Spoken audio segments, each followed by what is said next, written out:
Alors, bonjour chers étudiants, dans cette séance on va traiter l'exercice 5. Donc dans cet exercice on doit montrer que les vecteurs I et V engendrent l'espace vectoriel R2. Et est-ce que la famille I et V est libre? Justifiez votre réponse. Exprimez les vecteurs W, -3, -7 comme combinaison linéaire de I et V. D'accord? Alors, comment on va démontrer que ces deux vecteurs-là engendrent l'espace R2?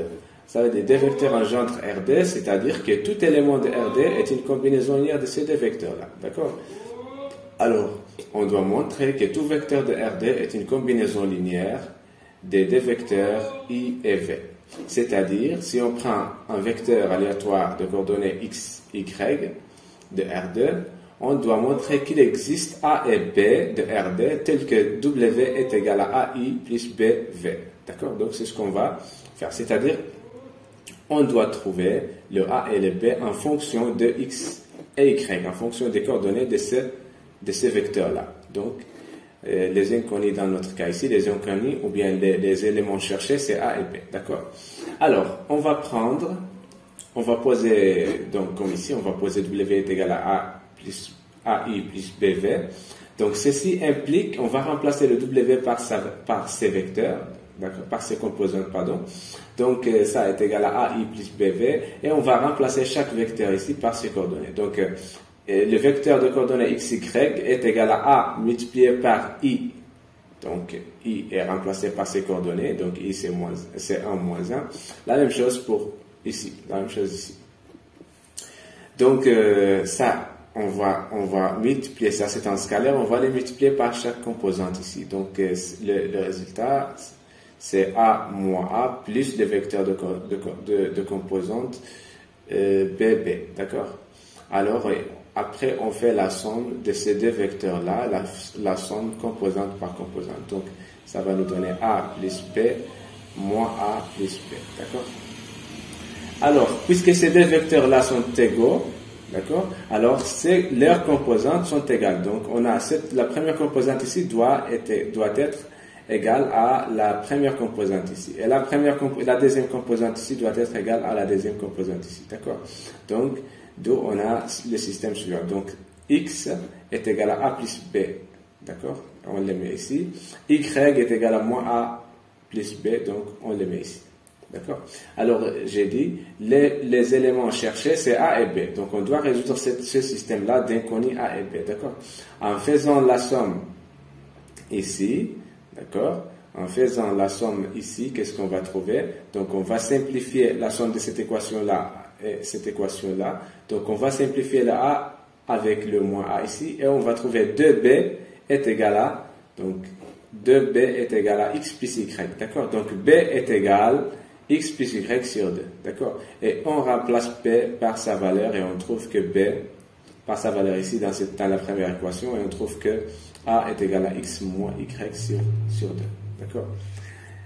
Donc, pour tout élément, donc on a trouvé le A et le B en fonction de X et Y. D'accord? Donc, tout élément de W de coordonnées X, Y de R2, alors, le W va être, on peut l'écrire sous cette forme-là. D'accord? Donc, on va remplacer dans cette expression-là A par sa valeur en fonction de X et Y et B par sa valeur en fonction de X et Y. Donc, W va être égal X moins Y sur 2 U plus X plus Y sur 2 V. D'accord? C'est bon. Alors, maintenant, retournons à la deuxième partie. Donc, ceci, bien sûr, on a montré que tout élément de R2 est une combinaison linéaire de ces deux vecteurs, puisque ces éléments sont des scalaires, sont des éléments de R2. Alors, c'est-à-dire que tout vecteur W de R2 est une combinaison linéaire de ces deux vecteurs. C'est-à-dire que ces deux vecteurs-là engendrent l'espace R2. D'accord? Alors, maintenant, comme R2 est un espace vectoriel de dimension 2, ça concerne la deuxième partie. Alors, est de dimension 2, et I et V est une combinaison, est une famille génératrice de R2, d'accord? Et bien sûr, de cardinal égal à 2, qui est égal à la dimension de R2, d'accord? Alors, ceci nous implique que nécessairement la famille constitué de I et V est nécessairement libre, d'accord? Donc, vous pouvez voir une vidéo dans la description de cette séance dans laquelle j'ai expliqué les relations, en fait, ou bien les propriétés de... Alors, donc la famille maintenant est libre, d'accord? Donc, cette famille-là est libre, et par suite, donc on va passer, et par suite, donc, ces vecteurs, donc, oui, comme j'ai dit, I et V est une famille génératrice de R3. Alors, puisque son cardinal est égal à 2, alors c'est une base. Et par suite, la famille I, V va être une famille, en particulier une famille libre. D'accord? Alors maintenant, on doit exprimer les coordonnées, on doit exprimer le vecteur W de coordonnées -3, -7 comme combinaison linéaire ou bien dans la base IV. Puisque ici, on a dit que ça, c'est une base de RD. Donc, tout vecteur, bien sûr, on peut l'exprimer d'une manière unique dans cette, comme combinaison linéaire de I et V. D'accord? Alors, c'est-à-dire, donc ici, on sait les X combien est égal. Les X ici, ou bien la première composante est égale à -3 et la deuxième composante est égale à -7.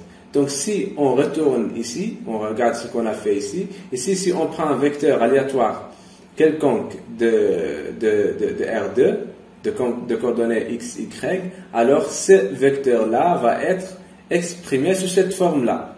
X moins y sur 2i plus x plus y sur 2v. D'accord?